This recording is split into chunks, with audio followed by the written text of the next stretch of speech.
All right, this is chapter 39 on page 149. During the night, March doubled back and grabbed April by the scruff of the neck and flung it another week or two down the road. When Maniac slipped silently from the house at dawn, the only way he'd ever managed to get away, March pounced with cold and nasty paws. But Maniac wasn't minding. The reunion had been ecstatic and tearful and non-stop happy, and inside he was pure July. He was half a block up Sycamore before he stopped tiptoeing. Minutes later, he crossed Hector.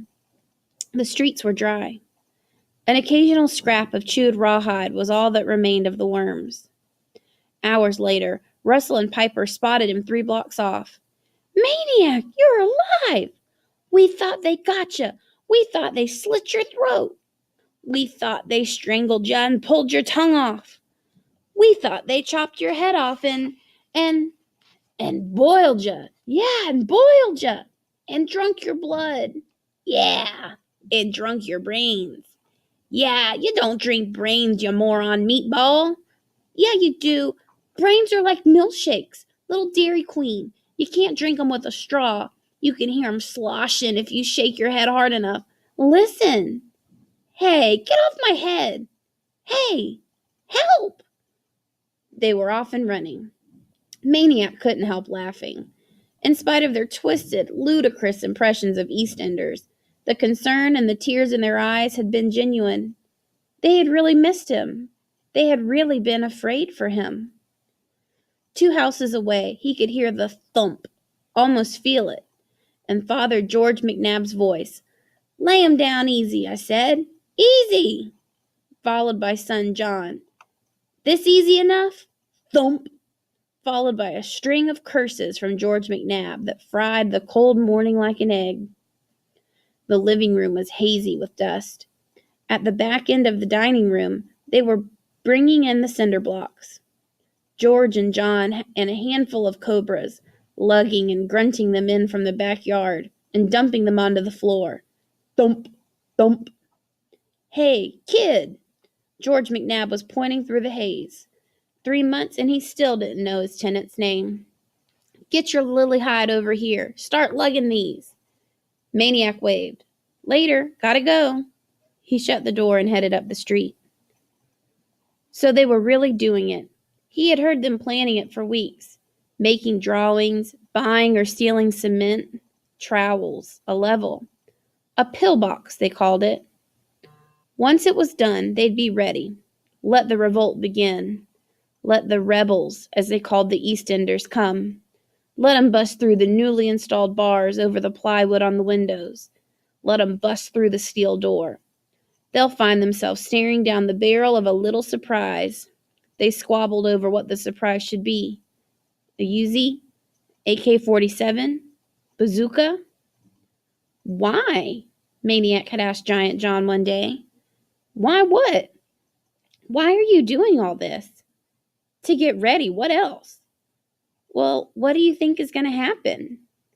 "What's going to happen?" Giant John swatted a squad of roaches from the kitchen table and sat down. "What's going to happen is, one of these days, they're going to revolt."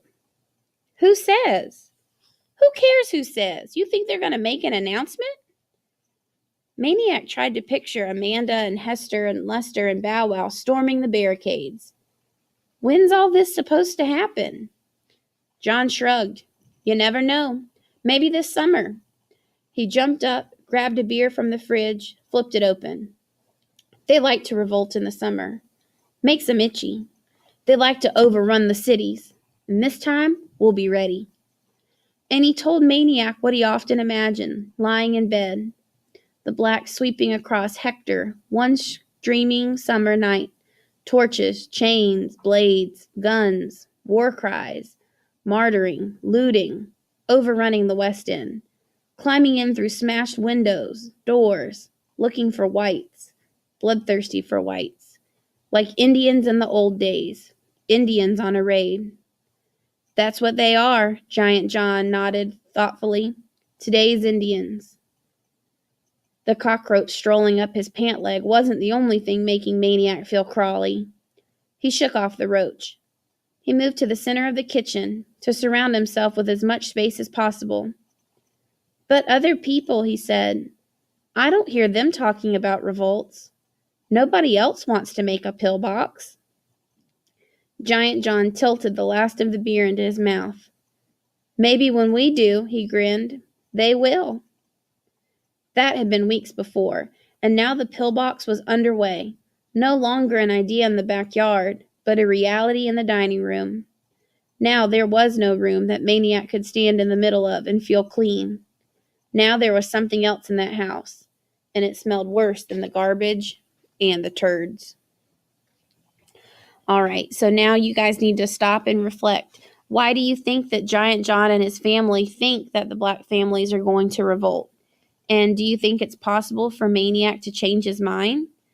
If so, how could he? And if not, why don't you think he'd be able to do that? And we will check over all of this on Monday.